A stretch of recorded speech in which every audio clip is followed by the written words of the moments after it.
Parmi les chefs-d'œuvre, et je pèse mes mots lorsque je parle de chefs-d'œuvre qui sont présentés dans l'exposition, nous avons ici cette montagne d'argent d'Anna Eva Bergman qui est caractéristique de son travail. Donc montagne d'argent parce que Anna Eva Bergman va beaucoup puiser ses paysages dans ses souvenirs d'enfance de son pays, la Norvège, donc avec notamment des montagnes qui sont couvertes de glace et de neige, qu'elle restitue par l'usage de feuilles métalliques, qui sont des feuilles d'argent, parfois des feuilles d'or ou des feuilles de bronze. Donc avec lesquelles elle va créer des aplats.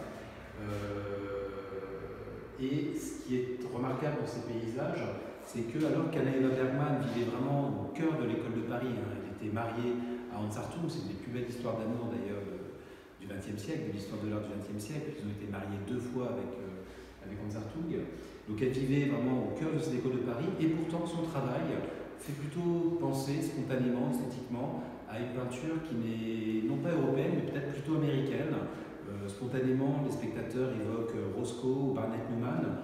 Quand on regarde plus attentivement d'ailleurs cette montagne d'argent, on voit ici un cerne qui délimite le sommet de la montagne, qui est peint en bleu, puisque chez Bergman, il y a toujours des sous-couches qui sont préalables à la position de feuilles métalliques et qui sont un peu comme des zippings à la Barnett Newman et qui viennent rythmer les surfaces de couleurs.